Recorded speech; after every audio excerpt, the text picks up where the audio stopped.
በሌሊት የምናያቸው ህልሞችስ መልእክትን ከሰማይ ይዘዋልን? ፈውስና ተአምራትስ በእርግጥ አሉ?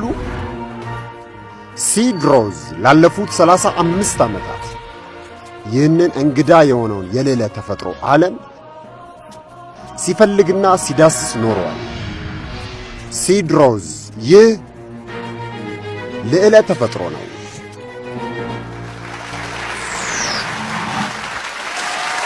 ሲድሮስ ነኝ። እንኳን ወደ እኔ ዓለም መጣችሁ። ከልዕለ ተፈጥሮ በላይ ወደሚሠራበት ዓለም። ዛሬ እንግዳዬ ለ11 ሰዓታት ያህል ሞቶ ነበር። ከዚያም ወደ ሰማይ ተወሰደ። መልእክት ይዞ ተመልሶ መጣ። አንድ ቤሻራት የሚል የዕብራይስጥ ቃል አለ። ይህ ማለት የሆነው የሚሆነውን ማለት ነው። እነግራችኋለሁ። አሁን የምታዩት ቤሻራትን ነው።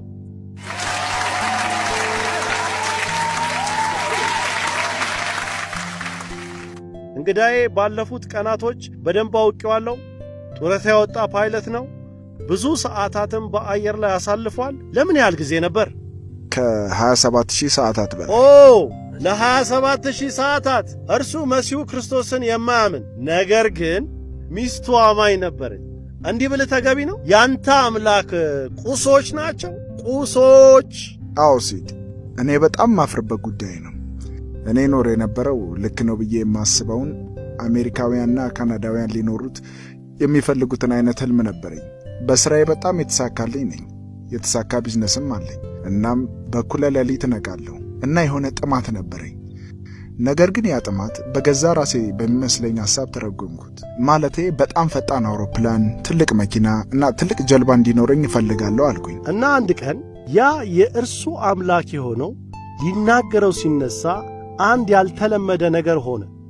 እግሮቹና እጆቹ ድንገት መደንዘዝ ጀመሩ። ሲመረምርም አንድ ሰምቼው የማላቀው የበሽታ አይነት ነው። ጊያን ባሬ የሚባል። ልክ ነኝ አይደል? አዎ ጊያን ባሬ። ልክ ነኝ አይደል? ኦ ደርሼበታለሁ። ትክክል ነኝ። እንደገባኝ ከሆነ ይህ የበሽታ አይነት ፓራላይዝ የሚያደርግህ የነርቭ በሽታ አይነት ነው። በዙ የሕክምና እርዳታ ካላገኘህ ምን ነበር ያሉ ዶክተሮቹ? ያሉት በአብዛኛው ጊዜ ሞት የሚያስከትል ነው። ጊያን ባሬ በአእምሮ ውስጥ ያለን የአንጎል ቅባት የጮማው ማለት ነው የጮማው ሽፋን መበላሸት ሲሆን ልክ አንድን የኤሌክትሪክ መስመር ሽፋኑን ስትልጠውና ስትይዘው የሚሰማህ አይነት ንዝረት፣ ልክ በአእምሮ ውስጥ ሲግናሎቹ ህመም ይሆናሉ። መልእክት ይቋረጣል። ያ ጄቶች ያበረረ በመኪና ውድድር ያሳለፈ ሰው ሙሉ በሙሉ በነርሶችና በሚስቴ ላይ ጥገኛ ሆንኩኝ። እርሷም እኔን መንከባከብ ጀመረች። ያው እንደነገርከኝ ከሆነ ህመሙ ከባድ ከሆኑ የተነሳ አይንህን ስትገልጥ ስትዘጋ ከባድ ህመም ይሰማ ነበር። በእርግጥ አንድ አይኔን ተራ በተራ መክፈትና መዝጋት አለማምን ነበር። በህመሙ ምክንያት እያንዳንዱ አይን እርግብግቢት ህመም አላት።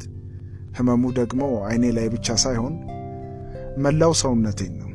ሁሉም የነርቬ ስርዓት ተዛብቷል። በዚህ ሊታመን በማይችል ነርቭን በሚያዝል በሽታ ማለት። ህመሙ ግን በጣም ሲብስብህ ወዲያው በብልቃጥ ውስጥ ያለውን መድኃኒት ሁሉ በአንድ ወሰድከው።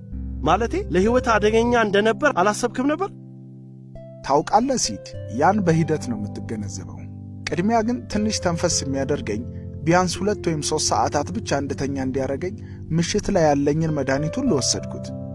ከዚያም ከመኪናው ላይ ለመውረድና ልሸጠው ያለውን መሬቴን ለማየት ተነሳሁ። ግን አቅሙን አጣሁ። እናም ብልቃጡ ላይ ያለውን የመድኃኒት አወሳሰድ ትእዛዙን አየሁት። ያንን ህመም ለማስቆም ሌላ ስቃይ እንደምሰቃይ ማወቅ ነበረብኝ።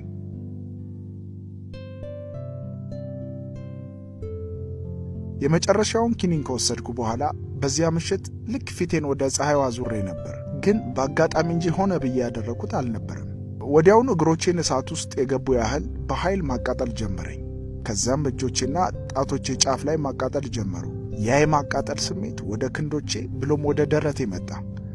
በትክክል መቅሰፍት በሕይወቴ ላይ እንዳመጣሁ ወዲያው ታወቀኝ እና ከ6ቱ ቃላቶች ውስጥ የመጀመሪያዎቹ 3ቱን መናገር ጀመርኩ። ዛሬ እስከዚች ቀን ለመኖሬ የቤተሰቦቼ ጸሎት እንደሆነ አመንኩኝ።